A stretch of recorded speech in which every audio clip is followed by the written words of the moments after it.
Welcome back, my friends, to the show that never ends. We're so glad you could attend. Our exclusive Emerson, Lake and Palmer Titans of Prague. Backstage Pass presents Frank Askew, who is a co-author of our Bible and famous book, The Emerson, Lake and Palmer Show That Never Ends. He has a couple other books he's going to talk about as well. And we are going to have a fun time here talking about Frank and Noddy's Puncture. We're going to talk about Frank's introduction to Carl and some of the projects that Carl and Frank are involved in. And look forward to all of that. So with further ado, introduce Frank. How are you? I'm well, thanks. Really good. Good. Now, we had talked about a couple of things, and I think that one of the things we had discussed was how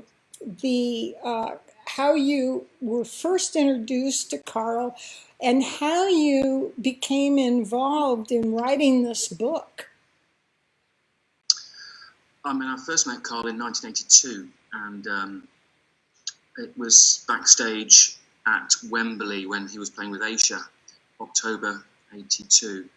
And originally, I'd written to his drum company, Premier Drums. They're a company in the UK based in Leicester who made his drums at that time. Mm-hmm. And I wrote to them just saying, you know, I'm a fan of Carl's. Have you got any posters and have you got any information on his drum kit? And I just happened to mention that I was going to see him at Wembley. And I wasn't seeking anything more than some information on his drums. And they wrote back and said, well, we're going to Wembley as well. Do you want to come and meet him? And that was out of the blue. I know. So I obviously went to Wembley and managed to meet him backstage. And he took me on stage. The curtain was down at the time. And he took me on stage with a little torch. And he showed me around his drums. And then we actually sat, although we had seats in the auditorium, we actually sat in the royal box because we were guests of Palmer, and there were all the other friends and family of the other members of Asia were also there. But yeah, so we sat in the royal box, and then after the show we went back again to see him, and he gave me a poster and signed that, and that was already really good. So that was a first meeting. I mean, that wasn't anything to do with the book, but it was just my kind of first meeting with Carl. Mm-hmm. And then going on to a decade later, 1992, when ELP reformed, mm-hmm. I got together with George Forrester, who's one of the names on the cover there. We got chatting. We knew each other. We got chatting about why is there not a book on ELP? There's been a book on Pink Floyd, Led Zeppelin, all those sort of bands, but not one on ELP. And why isn't one coming out now that they're reforming after such a long time? So, myself and George, we met up with a guy called Jeff Parkin, who used to run the ELP Appreciation Society, or like a fan club back in the 70s, and he was tasked with starting up again for the reunion. Mm-hmm. And we just sat around and we got talking about, wouldn't it be great to do a book? So we just thought, we'll just write one ourselves, let's get on with it, because it seemed to us that no one was actually going to do it. So myself and George Forrester started writing the book. And we got to a certain point in the book, and we then sent it off to ELP's management, and they took an interest in it. It wasn't finished by any stretch of the imagination. It was sort of maybe a third through. So we sent it to them. They were really interested, and we got some interviews with the individual members, and then ELP said they were going on a tour of Japan, and they said, well, why don't you come along to Japan with us, and you can sort of get a bit of an inside scoop on what it's like to be on tour and the workings of ELP and stuff. So how did that make you feel? I mean, being invited on a tour?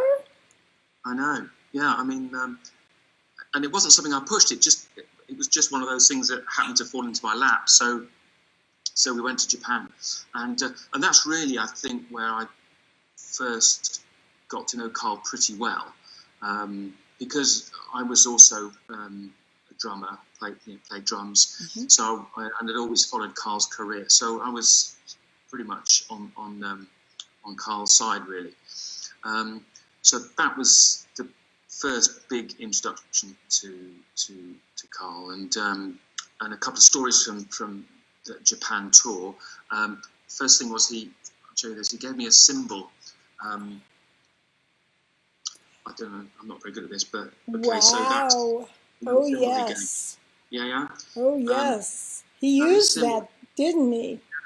He used that. You can see that on the Montreal Olympic Stadium concert. He's got it, I think, mounted up on the right-hand side on top of a crash cymbal.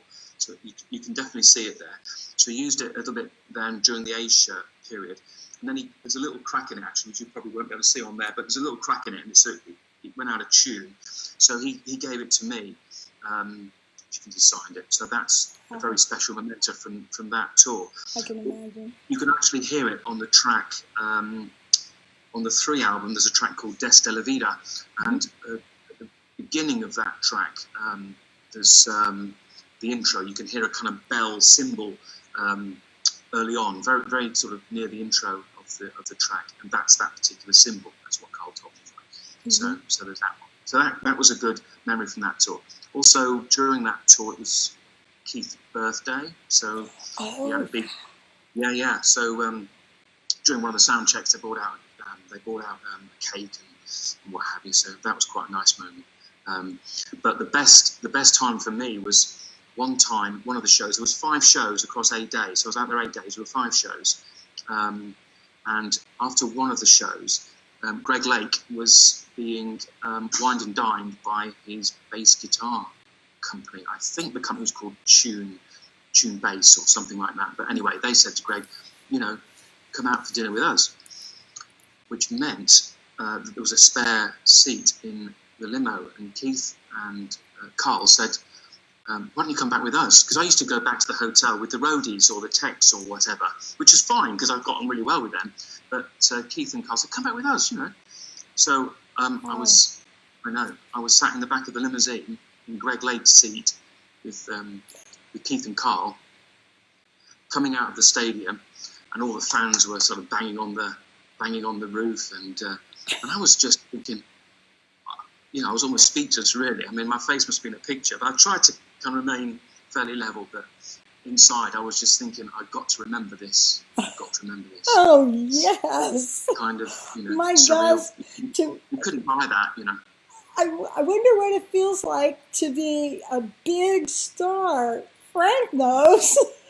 I kind of know. So let me ask you, what did you guys talk about in the limo? Was it just purely business, or did you guys have other discussions? Well, it was random stuff. I mean, Keith was talking about cricket, which is an English sport. You probably don't get that in America, but he was talking about cricket because he'd just been involved in a celebrity charity cricket match, and he hated it because the cricket ball's so hard, and he was a bit kind of scared of that. So he was talking about cricket and how, why would anyone want to hurl a ball down at 90 miles an hour? That's really hard, he couldn't understand that.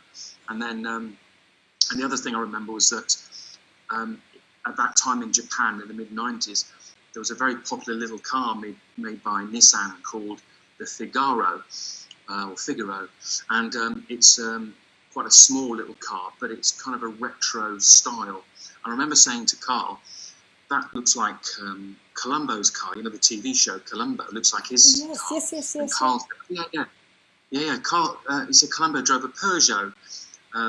He actually remembered that he drove a little Peugeot, sort of a 1950s French car, which was a similar shape to these little Nissan. So we spoke about random stuff, nothing to do with music, and it was about a 20-minute drive back to the hotel. So yeah, it was just normal stuff. I mean, Carl's got a great interest in cars, which we can talk about later. But yeah, we spoke about cars and cricket and pretty much all I remember what we spoke about. Well, I know that but yeah. Carl has always been really fascinated with cars. I think from early on when he bought his first one, I thought it was a Rolls, but a Rolls Royce, but I could be wrong. I don't really remember exactly, but I do know he loved to drive. Yeah, and his first car was, I think, a Mini when he was with ELP. But then, and you can see it in the Manticore documentary, I know it looks like a Rolls Royce, but it's actually a Bentley. Oh, Bentley. Thank you. Yeah, so it's a Bentley, which is similar to a Rolls Royce. So that's what he's had. But he's got a rich car history, as our Carl. He's had a ton of cars. He's had a number of Mercedes, the SL Mercedes. He also had a model called the 230C, not the CE. The C was the carburetted model, not the fuel injection, as he always pointed out. And he had that when he was in Tenerife, and he actually put on chrome wheel arches on that one, so it looked a little bit blingy. He's had Alfa Romeos, and he had the first Citroen CX. Citroen, again, French company, and they made a car in the 70s called the CX, which is a very futuristic looking car. And he had the first one on Tenerife. He tells this story. They had a problem. Citroen had a problem with the handbrake cables on the Citroen CX. And he was out in his garden one day, mowing his lawn or whatever he was doing, and he heard this crashing sound. He looked over, and his Citroen, and his driver was slightly slow, his Citroen just rolled down the bank, across the road, and ended up in a neighbour's garden, sort of bottom in, sticking up. And he quickly went over to the car and realised the handbrake cable had snapped. He took a picture. He told me he took a picture of the handbrake still on inside the car. Smart. Yeah, smart move. But the handbrake cable snapped, and the car just went careering off down the road and into a neighbour's garden. So he's had that. He's had a couple of Mercedes cars. He's had VWs. He's currently got a Porsche as sort of an occasional car. It's the last of the air-cooled ones. He's had a Land Rover, which he was very fond of, and he was in the Land Rover magazine, Owners magazine, featured cars of the stars or something like that. And we also went during the high voltage rehearsals, July 2010. It was his 60th. That was his 60th year. He had his birthday in March, and his daughter Carissa wrote to a guy called Jeremy Clarkson, which I know loads of UK people will heard of, and some people in America know Jeremy Clarkson and his program Top Gear. And Carissa wrote to Jeremy, knowing that he was a huge fan of ELP, and said, my dad's Carl Palmer, and it's his 60th birthday. Would love to come and see a recording of Top Gear. Of course, Jeremy wrote straight back and said, absolutely love to have him over. So myself, Carissa, Carl, and his partner Katie, we all went to a recording of Top Gear. And then afterwards we had drinks with Jeremy Clarkson and James May, one of the other co-presenters. So that was really good. And to see Jeremy Clarkson sort of talking to Carl, and that was a lot of fun. So yeah, and we also went to a thing called the Goodwood Festival of Speed, which is a big event here in Sussex, near where I live, in the south of England. And it's a racetrack that's preserved in the sort of 1950s / 60s vibe, and all the cars within the arena are no older than no newer than 1966. So everything's very retro, and we all have to dress up in kind of retro clothes. So really? So I took up that, and he had a little yellow dicky bow and a waistcoat and a little monocle, and I had a flat cap and a pipe. We really got into it. That's great. What did you wear? I wore a tweed, very English, a tweed jacket, a cravat, flat cap, pipe, nice pair of brogues. I mean, I looked the part. We all mucked in and looked very English. What a great picture that would have been. I've got a picture somewhere. I'll try and find it. I have got a Oh, picture we would love to see that. We would love to see that. Oh, that would be great. You have to post that on the Titan site. Yeah, he might kill me when he sees it, but yeah, it was a good. I remember he had this proper bow tie on, and I remember the morning he was staying at my house, and I remember in the morning he had YouTube up, watching how to properly tie a bow tie, because it was a proper bow tie. It wasn't one you just sling on. Right. He was looking at the YouTube video, trying to follow it, trying to do up his bow ties. Oh, good for him! Look at check him out. Little YouTube video. That's great.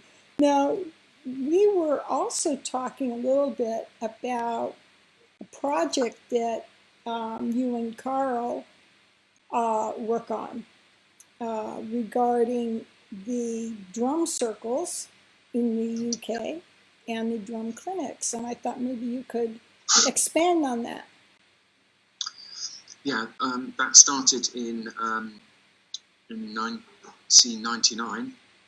I did a bit of drum teaching in this drum school, and I got hold of Carl and said, would he come down and perhaps do a masterclass for the students of this drum school, and maybe do a clinic, a drum clinic where you hold it in a theatre, and Carl really demonstrates some of his drumming ability and tells stories and gives technique, all that sort of stuff. It's a really, really a good thing, and we did a few of those. But yeah, and so we did that one. He was so impressed how it went that he said to me, well, why don't we do a little mini tour, bring up all the drum shops, or a lot of drum shops in the UK, and see if they want to hold these clinics. So we started doing that, and in the early 2000s that was quite popular. Now with the sort of YouTube and things like that you don't see so many of these drum clinics because you can see everything on YouTube. But we did 3-4 years of doing that together, and then we then started branching out a little bit and doing what we call drum circles, which when you get a group of people and you each give them a drum, and then you kind of do a bit of, it's like group drumming really. You don't have to be a drummer to do this. It's just team building, and we did Mercedes-Benz cars and other companies sort of for team building events. And then we found out that that maybe we branch this out to children, special needs children, perhaps with autism, maybe hearing impaired, sight impaired children. So we then started contacting these specialist schools. We visited them, and we found it really, really worked with even deaf children, because if you give them the drum, they can sort of put their feet, take their shoes off, put their feet on the base of the drum and feel the vibration.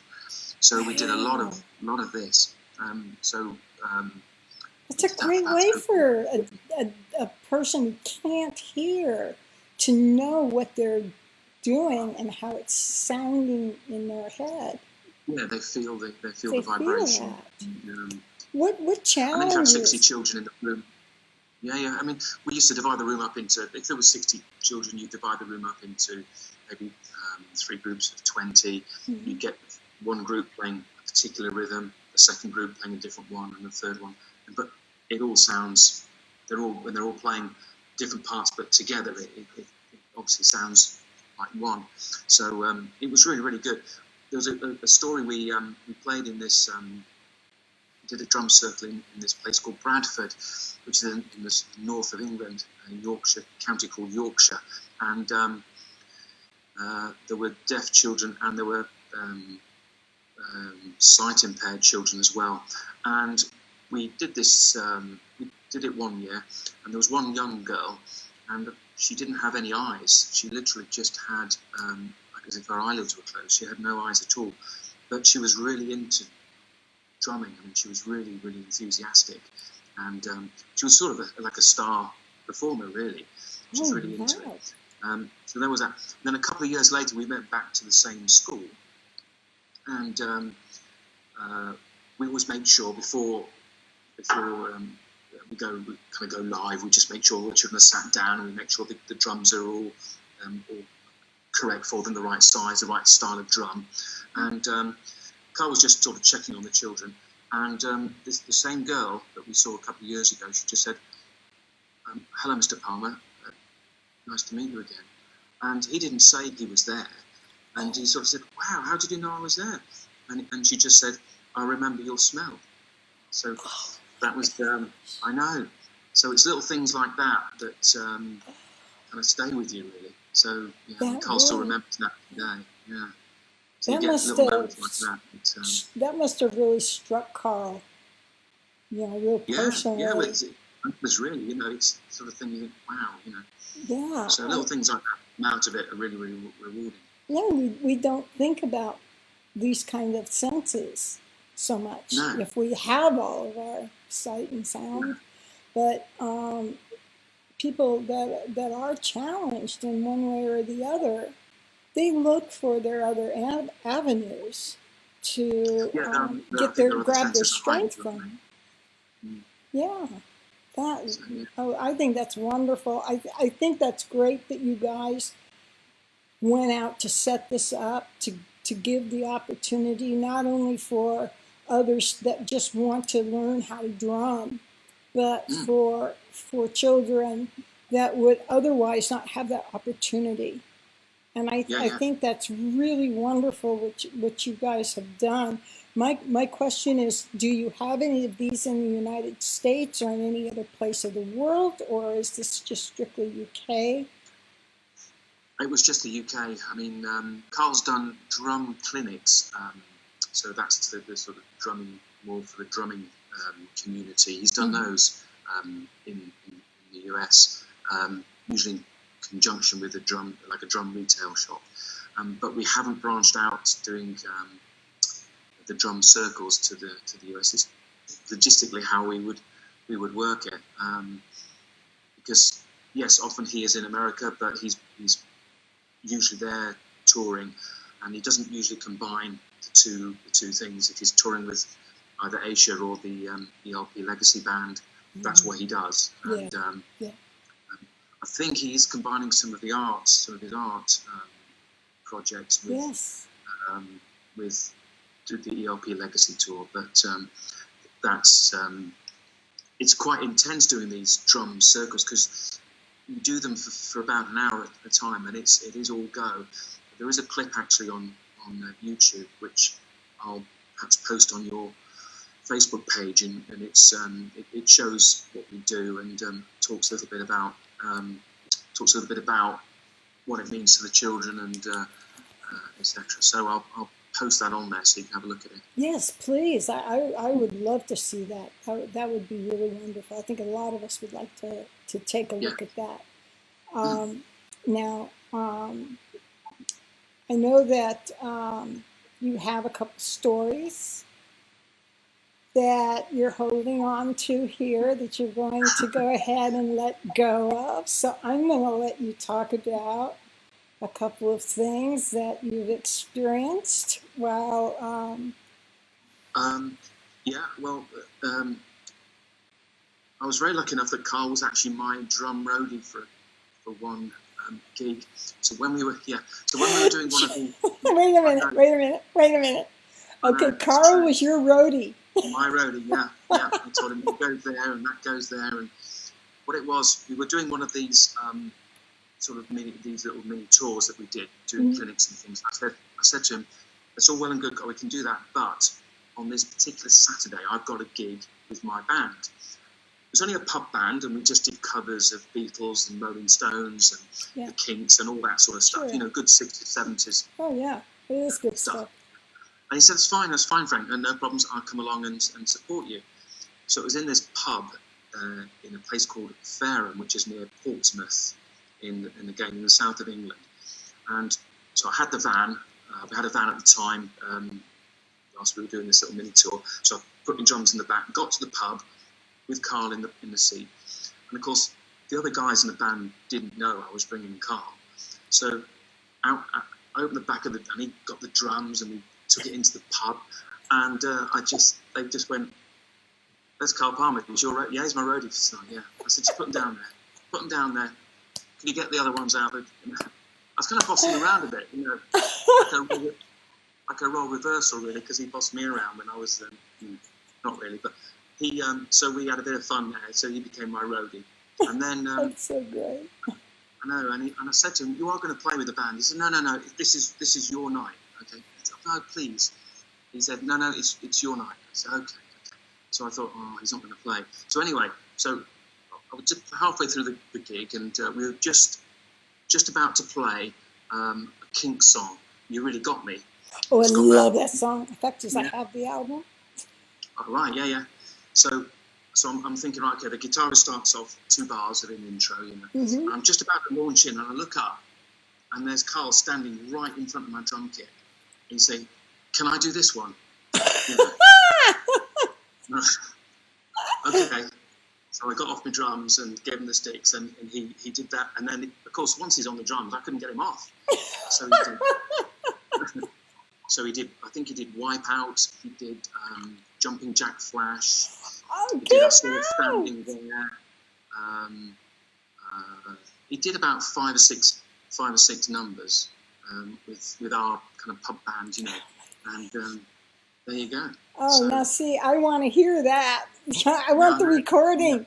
We all want a recording. That So, would have been yeah. awesome to have been able to watch Carl bust out, you know, yeah, and got playing Beatles and Kinks and Rolling yes. Stones. I mean, excellent choices. That's great. Yeah. Oh man, So, that was yeah. a lot of fun. So that's a great story. Now, Yeah. I know I that got you have stories if you want. I got some stuff to share with you if you want. very good, very good. I was hoping you'd so- get to that. We talk about the book because the book which you showed earlier. Yes. I think we got to the story where I went on tour with them in '96, and then despite the book being completed, we couldn't get a publisher, and this was around about 1997, 1998. We were really struggling to find a publisher, which is we couldn't really quite believe it, really. So myself and George, we got a little bit frustrated, and I was talking to a friend of mine, Martin Hansen, who's subsequently actually written books on The Nice and John Heisman and other bands. But at the time, Martin said, "Well, you know, what's going on with the book?" And I said, "Well, we've just run out of steam, really. We just hit a bit of a brick wall." And he sort of said, "Well, God, you know, we've got to do this. You know, you've got to do this. Can I perhaps interject some material and see if we can resurrect it?" And we kind of needed that little bit of a kick up the what's it. So Martin sort of added some bits and bobs to it, and then we approached a company called Helter Skelter, the publishers, who eventually then took it on. And then we had the launch in 2000 in a place called Denmark Street, which is in London, and it's in the basement section. And it was a good event because Carl came along to do the signings, and it had queues. I remember the queues going up the stairs, out of the shop, down the road. So it was a good event. And the book was launched with a hardback. Oh. No, I can't do that with this one. Oh, no. Oh, my goodness. Talk about that one. And he's... Oh, there it is. Oh, let me see. To Frank, you are the man, Greg Lake. To Frank, let's have some fun. Carl Palmer, 2000. And, oh my gosh, to Frank, best wishes, Keith Emerson. Oh my goodness sakes, what a treasure. There's only 500 of these. Like that. This is number 5 of the 500. And I wonder how, I'm sorry for interrupting, but I wonder how many of those limited editions have all those signatures like that. Yeah, I mean, there's possibly others. All of the other ones, all the other 499 have got my signature in it, Martin's and George's.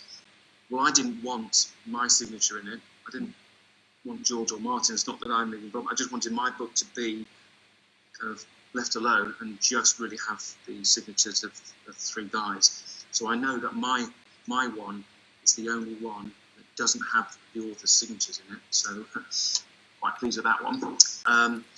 Then in 2006, so 6 years after the book was launched, we were asked by Helter Skelter to do a rewrite of the book and bring it a bit more up to date. Oh. So we did. We started to do that, and we got it all finished. And in fact, it was advertised on Amazon, and then sadly, Sean Bodie, who was the managing director of Helter Skelter, who was really instrumental in getting our first book published and out. Unfortunately, Sean Bodie contracted leukemia, and I'm afraid to say he passed away just prior to the book coming out. And also it meant that Helter Skelter hit some rocky times, and they couldn't eventually proceed with the book. That's too But bad. this actually is the book. Oh my. And, you know, it's got tons of pictures Wow. in there. And it's the only, there's only 10 of these in the world, I'm afraid to say. And it really is a great book. And it never saw light of day, which is a big regret, really, because Helter Skelter ceased business, and we couldn't get that book out. We were signed, we were tied in to a contract with Helter Skelter, even though they ceased trading. They still, we were still tied into a contract until 2010, and then we were approached by another company, Forley Books, Feruli, to produce this one. And this again is written up to 2000 or just after High Voltage. Okay. Just after 2010 then. Yeah, 2010. This is a hardback. There's only 50 of these. Hardback. I'm lucky enough to have. Here we go.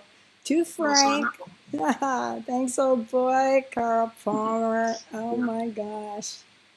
There's only 50 of those, but I think you can certainly pick these up on.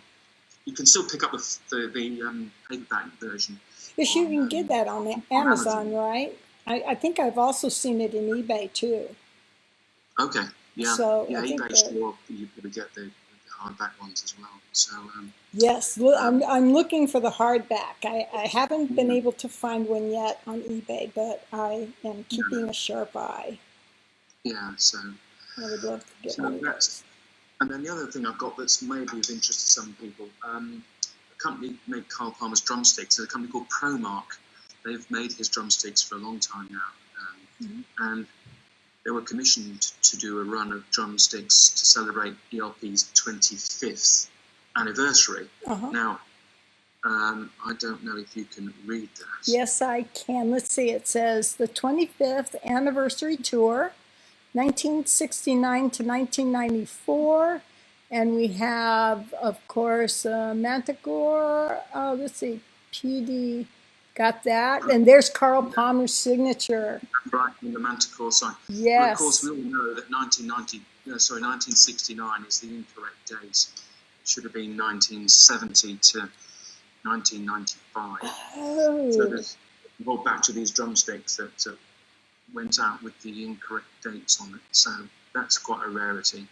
That would be. So that was a bit of a faux pas. Yes, that's something, when they make these little errors and then catch it and then pull everything back, there are some that get out, and those are ones to hang on to for sure. And if you can get them signed like yours. The same mistake was actually made on his drum kit that he used from 96 through to 98, which is the white Remo kit with the ELP crest on there. Yes.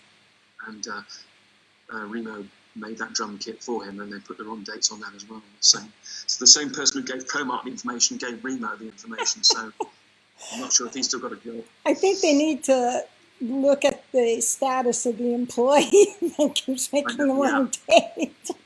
Ex-employee now. So, But tell me something about this book. I noticed, obviously, we all know that there are 3 writers on there. You yourself, of course, one. And my question to you is, why these 3 guys? Why 3 authors for this book?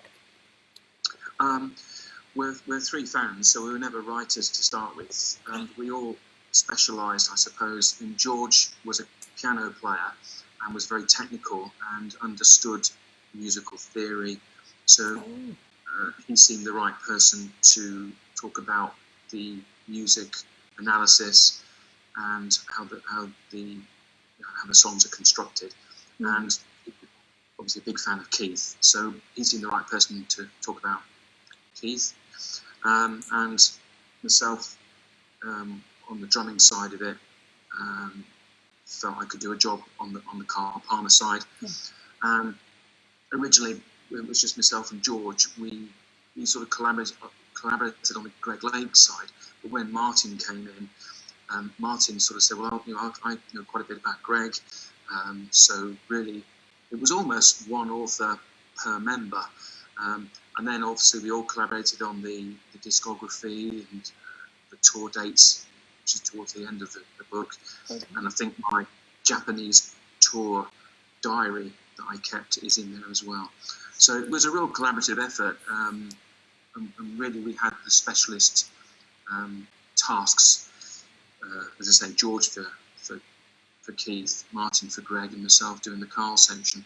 And that remained pretty much all the way through, even to the subsequent version. That's probably one reason why this book is so popular and so many ELP fans have purchased this book, because I found it myself to be very detailed, and I think that it made a lot of sense to have a technical person and someone who actually plays the instruments to be individually placed with each one of the members. And that's pretty smart. I think that was a very well chosen path to take, because this book is quite a book. I find it my number one ELP book that I go to. That's why I have all these. I refer back to them. The latest version is pretty much rewritten as well, and we had new interviews with people like William Neal, who did the artwork for a couple of the albums, and Godfrey Salmon we spoke to, who's the conductor for the Olympic Stadium concert, amongst all the other orchestra tour dates they did. And then of course it's got the high voltage stuff. So the new version isn't just the old version with the new chapters stuck on the end. It's quite substantially rewritten, so it's worth, I think, worth purchase. I think I'll be picking up myself another book. I think I got something new to read.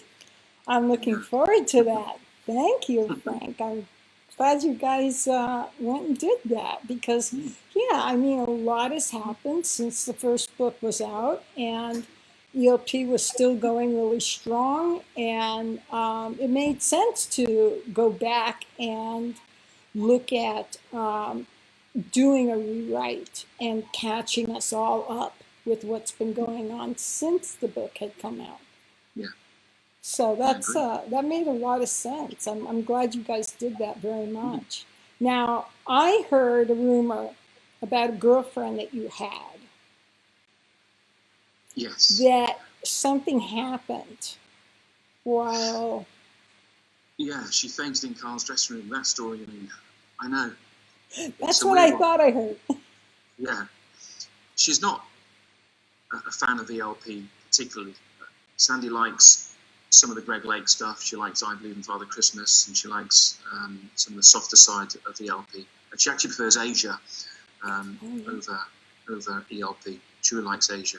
And we were at an Asia concert in Bournemouth, which is the hometown of Greg Lake, and also where John Wetton lived. Anyway, Asia were playing in Bournemouth, so we went along to see them. And after the gig, we went back to Carl's dressing room, just having a chat, and suddenly Sandy just felt all a little bit woozy and a bit faint, and she almost sort of passed out, really. And Carl thought it was hilarious, because he's never had a girl faint in his dressing room since the early 70s. So it's kind of... Since the early 70s. It's brilliant. It's ages since I've had a girl faint in a dressing room. So that was the story there. I think it was just really hot in his dressing room, and with a little bit of water, she came round again. But she swears it was nothing to do with being starstruck. She just thought she all came over a bit hot and a bit, you know. Yes, faint. but we don't have to say that. No. Carl thought it was great, and it was, took him right back to the early 70s. Oh my gosh, that must have been absolutely hysterical in one way, and probably. I know. She's never going to live that one down. No, I don't think so. And Yeah. now that we all have heard the story, she won't live it down for a very long time.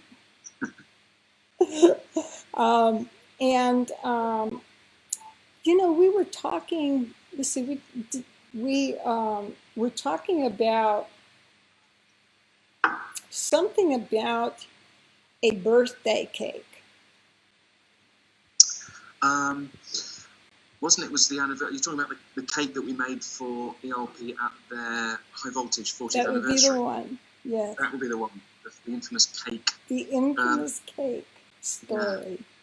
So myself and Tony Ortiz, who I know everybody will know of Tony Ortiz, Yes. the great Tony Ortiz, Yes. a very dear friend of mine.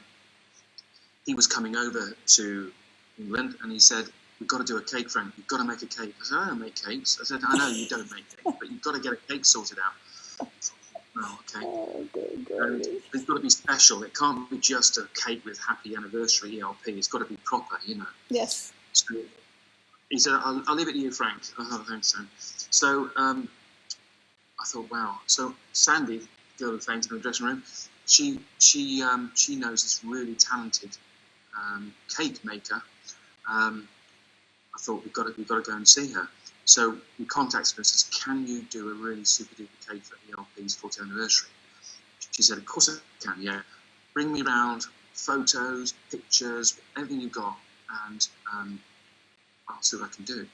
So I took round pictures of everything I could think of, you know, and she put together the most amazing cake, which I'm sure a lot of people have seen on some of the photos. But it had Keith with the Moog, had Greg stood on a carpet, and it had Carl at the back with the gongs, and a pretty good replica of his stainless steel kit. Yes, yes. And it was a work of art. It really was. And so that was something that I had to then get transported from my house. I remember getting a taxi company to deliver it from my house to Tony's hotel room in London, because Tony made it across. It was a couple of days before the show. I got the taxi company to send this cake up to Tony's hotel, so it was up in London. So Tony took care of it, and then I remember it was a very hot day, and I remember we were carrying it. We took it in turns carrying this cake, which is very heavy. I can imagine. Quite heavy. We knew we had to get it to the backstage area, pretty much undercover, so that ELP didn't see it. And so it was a very hot day, and I do remember putting it. One of us put it on the ground, and we just thought, "Oh, just got to have a little bit of a drink." And it was on the ground, and we looked down. It was covered in cellophane, but it's a couple of ants. I know. A couple of ants started sort of getting into the cake, and we had to pick it up quickly and get the ants off it, you know, and flying. It's the first time I've ever told that story, so I apologise to everyone who's eaten the cake. But so we presented it anyway. We eventually got it to the backstage area undercover, and then after the show, we obviously made a big deal and presented it to the guys. And I just remember silly things like Carl chopping his own head off and eating it, and Keith getting the knife and sticking it in like it was a ham and gravy. All those little things going on. So it was a great moment.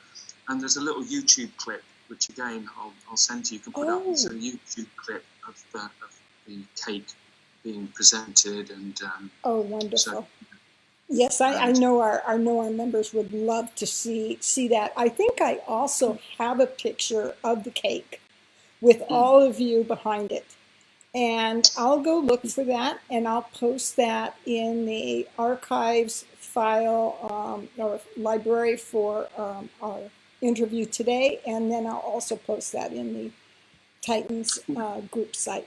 So, because that cake was fantastic, and for those of you who know what we're talking about, you guys will agree that was one spectacular cake, and it tasted very good. I tell you what, it did taste really, really good. it looked like it would. It really looked like something you wanted to stick a fork in somewhere.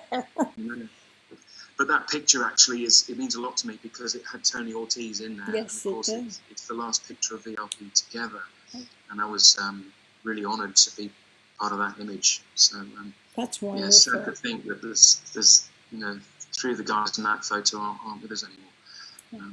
Yeah. Just myself and Carl left. So yeah, very sad. Yes, it is. I'm trying to recall other things that we discussed. I think that we have touched on everything. We talked about your first meeting with Carl. We've talked about some of the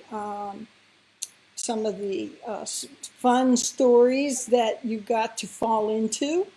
And those are all great to hear, and hear about not only your first book, but the new book, which, some people may not be aware of, is out there at Amazon. And it's still the same title, if I'm correct, the Emerson, Lake and Palmer, The Show That Never Ends, with a black and white cover. And what was it, orange, or is it a yellow circle? So the hardback ones have got the red one, got and the then red the circle. paperback have got the yellow one. It's called Encore. So Show Never Ends Encore. Oh, got it. Thank you. Very good. Yes. Hold that up for me for just a second. I just want to make sure that people are able to see exactly what that is. The Show That Never Ends Encore.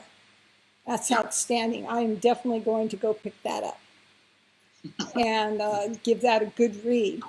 And I think we've talked about the drum clinics and how your book was stalled, and then how it became revived and put out there for us. And on behalf of all of us, we thank you so much for being persistent, not giving up on your goal of having an Emerson, Lake and Palmer book that is written as a musical biography. And that has opened, I know, my eyes to a lot of things I didn't know. And a lot of musicians, they can read the technical things that are in here as well on the instruments themselves and how they're played or set up. And it just covers everybody across the board with this book. It's just excellent. And I was wondering if there was anything that we haven't touched on that we should still talk about. Noddy's Puncture. That's right. See, I knew there was something in the back of my head, and that's why I thought I'm going to throw you the coin for a second. So yes, let's talk about you, the drummer of Noddy's Puncture, which is one of the absolute greatest tribute bands. And something that I had learned earlier was you're not really a tribute band, because you were actually established when ELP was still ELP and touring, correct?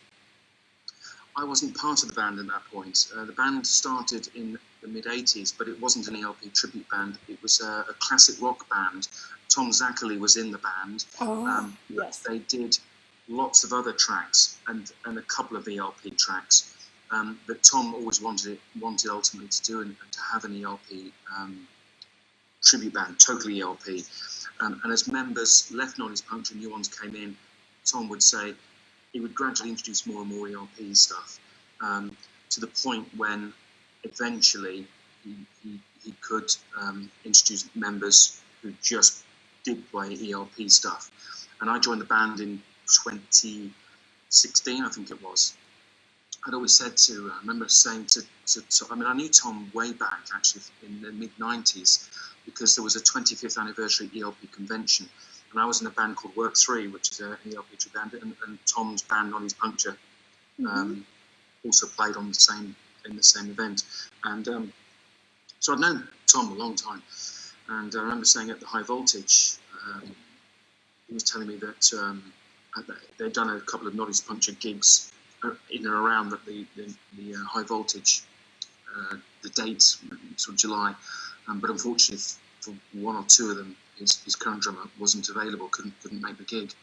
And I just say to him, look, if you ever need any help with anything drum wise, just give me a call, And I got that call in 2016 when he said, can you help me out? So I've been part of the band since then, and for me, it's just such an amazing experience because Tom and Ed are very particular about getting every nuance spot on. They both know the music inside out, similar to myself. So we're very, very kind of very mindful that we're trying to recreate not just playing the notes, not just creating the correct sound by Tom's use of the correct equipment, like a modular, Leslie speakers, Hammond, the same Hammond that Keith Emerson used, and he does, as you've seen, he does all the knife and stuff like that. It's not just playing the notes, it's playing the way and the feel of ELP. Yeah. So people got to understand that ELP in the early 70s particularly weren't very neat and tidy. It wasn't all in the pocket, nice, comfortable groove type. It was intense, it was on the edge, almost the point of pushing, propelling, driving on. So we try and recreate not just the notes, but the musical feel and intensity of the early ELP, because both Keith and Carl would really be pushing and driving it on, and that's what we try and recreate, that vibe as well. And I think particularly with Tom, having known Keith really, really well, and he used to converse with Keith on certain keyboard fingerings and sound settings, etc., etc. We've got somebody there who's utterly devoted to the ELP sound. So I'm really, really privileged to be part of that band, and I know we're trying to rehearse. Actually, we rehearse online. Oh my goodness, online! I live in the south of England.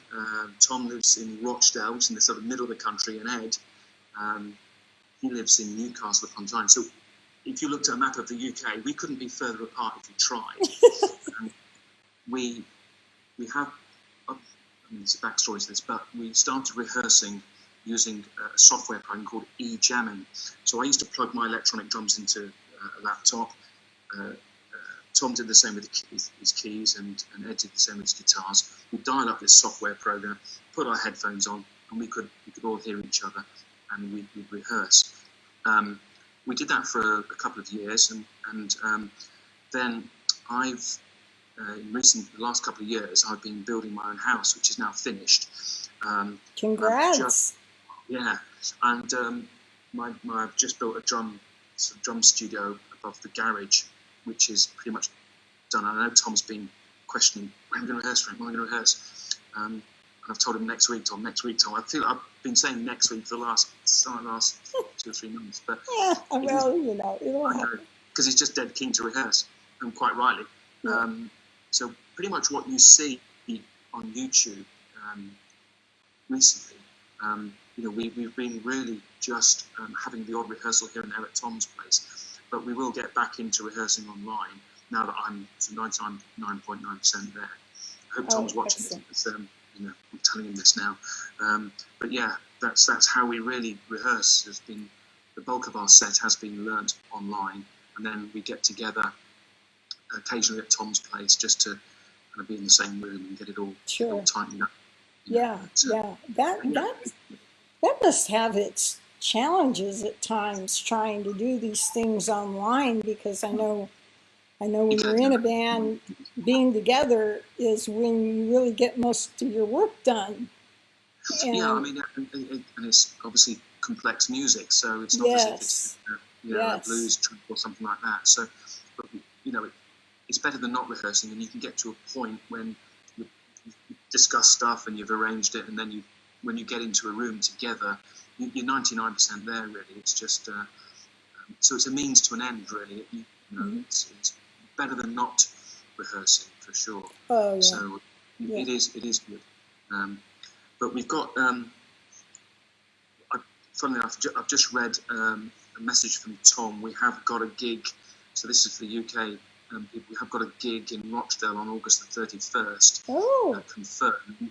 So that's near where Tom lives, and so I'm sure that will go up. But that's hot off the press. And then next year, there's a couple of things that are being considered, which is ELP's 50th anniversary, of course, next year. So we're looking yes. at doing an ELP convention, which I know Tom is involved in. Oh my So goodness. we're going to have some special guests, some from America, some from the UK. Oh, So that's going to be, don't know when the date is on yet, because it very much depends on the availability of certain people. sure. So that's going to happen. And also we've been asked to play at the 50th anniversary Isle of Wight festival, where they're getting together some tribute bands of The Who, Oh my. ELP, who else is it? Jimi Hendrix, The Doors. The I think Doors. Yes, yes. so they're looking to put on a 50th anniversary Isle of Wight festival played by tribute bands. So, and that's been suggested that it's the same dates as it was in 1970. So it's a weekend, end of August 2020. But Well, again, once we know more, we'll let you know. yes, hopefully we can have those really close together so that people like myself that may want to come over for that convention definitely would want to see the Isle of Wight, recreation, because that was the beginning of their stardom, and there were so many great bands that played there that time, and that would be amazing. It's almost like a time capsule, and it's you'd be hearing music that probably sounds exactly like the original music, and it'd be pretty incredible even to just close your eyes for a second and just take it in, just take it in. Yeah, so we're looking forward to that. Now, in regarding Noddy's Puncture, there was something that I saw, and it made me want to ask you a question about how did Keith Emerson learn about Noddy's Puncture? Because I was under the impression that ELP really didn't know Noddy's Puncture was playing ELP music at that time. Can you elaborate on that a little bit? I'll try and tell the story as best I can, but Tom will tell you for sure that it goes something like this. Tom wanted to bring Noddy's Puncture down to a pub called the Six Bells, and that's in a place called Chillingly, which is Keith Emerson's local pub. And so Tom brought the band down in the hope that Keith, who used to go to this pub quite a lot, would come along and see the band. And Keith got to find out, because he knew the landlord of the Six Bells. He knew that a band's coming down, they play all your stuff, Keith, you've got to come and watch them. And I think it was a big surprise to Tom when Keith actually did turn up in the pub to see Noddy's Puncture playing. And I mean, Tom's friendship with Keith goes back a long time, so I'm not sure in what order, whether that was the beginning or he knew Keith before that. But if you check with Tom, he'll tell you the full story. But it's simply because he played in Keith's local pub and Keith turned up.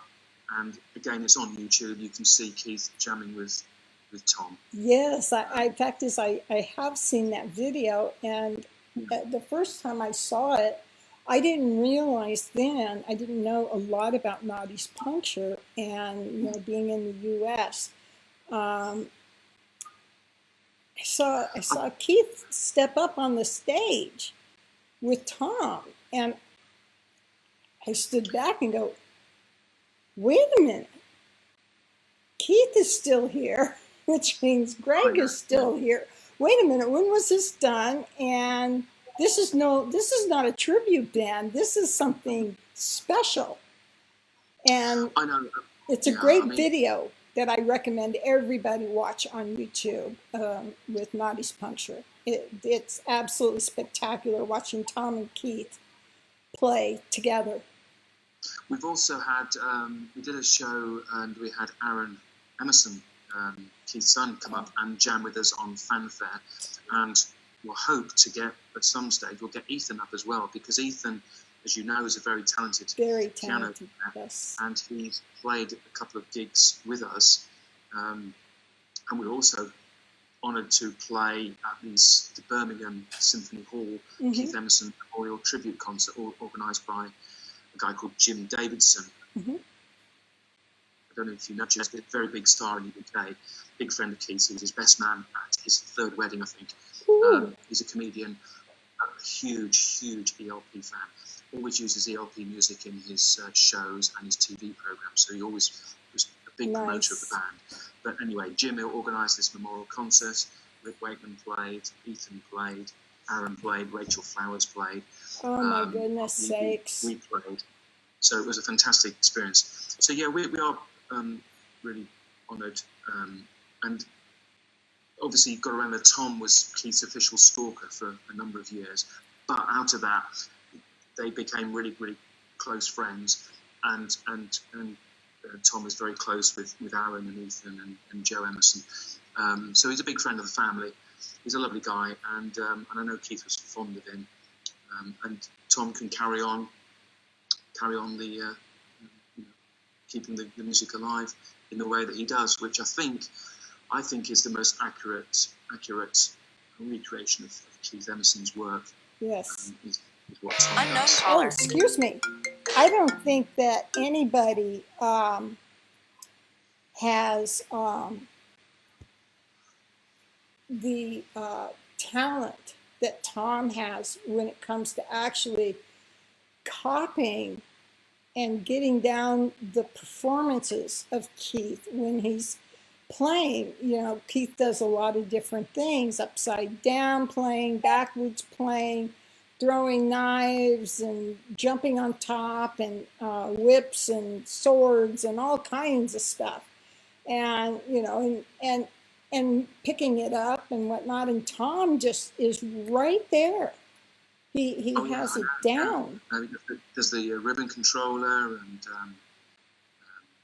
I mean, he does it properly. He does. And in fact I'm really hoping that when I do get over there, that Noddy's Puncture will be playing, so I can actually see you in person. I would just really... Yeah. Let us know when you're coming over, and we'll fix it. Oh yes, I certainly will do that. Now, I think we've covered what we wanted to talk about, and unless there's something that I've missed. No, I think we're all good. I think we've covered pretty much everything that I had on my list as well. Oh, good. Well, you know, I want to thank you humbly for the Emerson, Lake and Palmer Titans of Prague members that will be watching this or are watching this now. And we really thank you from the bottom of our hearts for your time to talk with us. You've given us such a window that we haven't seen before with Frank Askew, and the amazing stories and memories that you have. It's been wonderful to hear all of these things, and I know that there'll be lots of conversations about what you've had to say that's new to us. And we have new members, and so yeah, this is really appreciated very, very much. You've opened the door. You've really opened the door. And again, you can get Frank Askew's book on Amazon, and it is newly updated and full of wonderful new stuff. And I know I'm going to head there after this. I got to pick my ass a coffee up. I got something to read. So it's been a real pleasure talking with you, Frank. Thank you so very much. Thanks. I've enjoyed sharing the stories. Thank you for having me. Thank you. Thank you. And we will talk again, hopefully sometime we will bring you back, and we will do some more things for everybody, and maybe give us some more updates on the convention and also on the Isle of Wight remake. So looking forward to hearing about lots of wonderful stuff going on.